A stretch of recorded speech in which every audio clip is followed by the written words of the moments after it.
Brother Kraft. Yes, sir. First off, shouts out to the tie. I see what you're doing with the tie. Got some of them black peanut characters on that tie. Yeah. I had to represent Franklin here.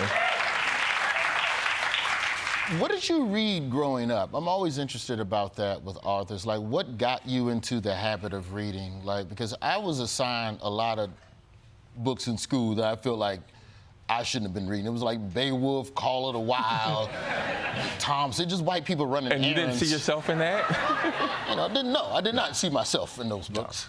No, I went from Dr. Seuss to Marvel Comics to nothing. I hated to read. Reading was a punishment for me. And it's the same thing. I didn't see myself. What am I going to read? Tom Sawyer? Huck Finn? Like, that wasn't me. I mean, but Tom Sawyer had the N-word in it, so representation... Right, so we got some representation. It wasn't great representation, but we got representation. So then, if Marvel Comics and comic books activated your curiosity for literacy, what is it about graphic novels that we can do to help that with today's children?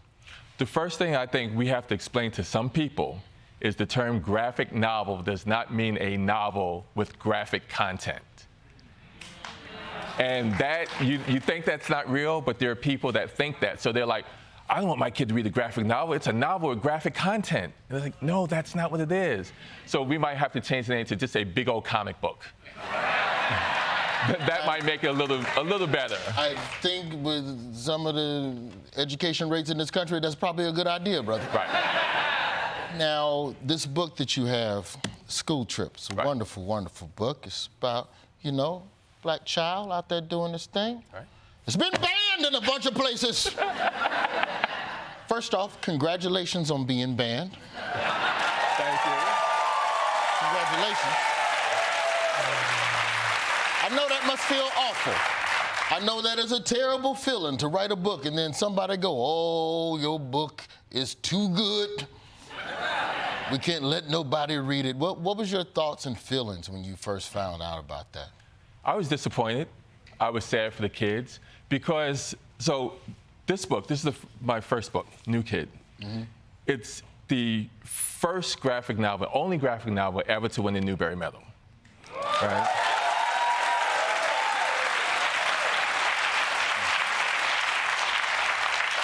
It was the second book to win the Newbery and the Coretta Scott King, right?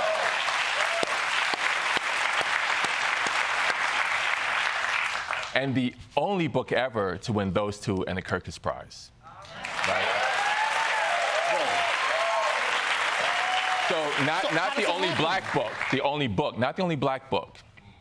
So then how do we get to that place? How do we go from a book, the same character in both books? Mm-hmm. This is the third book with this character. So the first book, award.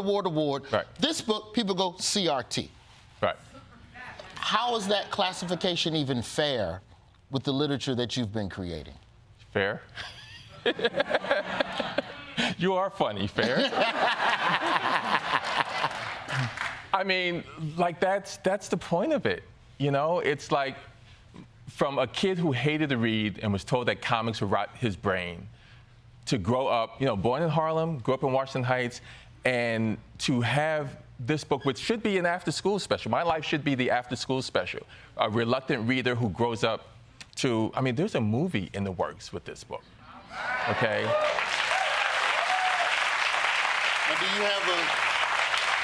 Do you have a producing partner? I know how to read. I like reading. I do. Get money. We'll talk about that after the show.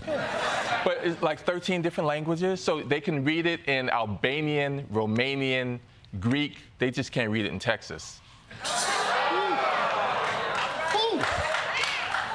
Now, this book, School Trip, is about, some kids who decide to travel over to France and they take a school trip. Now, as a product of Birmingham Public Schools, I cannot relate to traveling out of the country at any point. Right. There was no international field trips. Like in Alabama, you go 2-3 places. You go to civil rights. Right. They take you down to Montgomery to see where they don't pass laws that help civil rights. Right. And then they let you visit a cave. Right. That's it, the Soto Cave. It's a nice cave. But where have you traveled? Because to be able to write about children traveling beyond the horizon, what were your travels like and your journeys as a child? As a child, it was all local stuff that my dad and I used to go. When I graduated from college, which I know you're trying to ban, but for those of you, it was good. Buy one, get one free coupon. Right, We just need something for college. No, it was good for me. So when I graduated from college, my dad took me to Bahamas. And it was 70 years old, his first time on the plane, right? Because we didn't think that we could travel, right? And then we went every year to a different place for 20 years. When my sons graduated from college, I took them to Paris. Because, again, you don't think that you can do those things, right? And so I make the books that I wish that I had when I was a kid, that makes kids readers, that gives them hope, because you don't even know the things that you can hope for, right? And that's... Yes, sir. So I read a review online. They tell me not to read reviews, but I did anyway. And this woman literally wrote, "I'm not sure if my largely poor, largely African-American students will be able to relate to this book."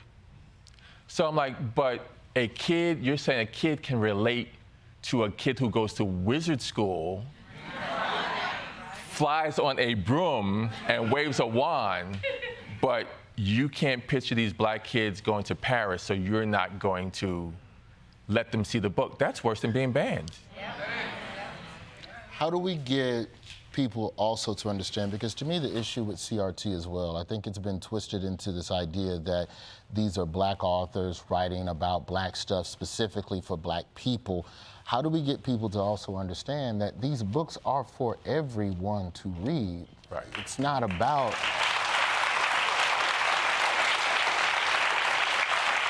some sort of colored-only section on a bookshelf. These books are about the human experience. So how will we be able to get more people to understand that? There's a kid, I just saw this on TikTok. So it's a 9th grader, right? A 9-year-old 3rd grader in Escambia County, Florida. Okay. Goes up in front of a school board, right? He should be home playing Xbox, right? In front of a school board, talking about this book. He says, "This book was a good reminder that we are all equal, and we should treat people with kindness and respect, because you never know what someone is going through." Thank you for everything that you do. Very proud. We appreciate you, brother. The book is School Trip. It's available now.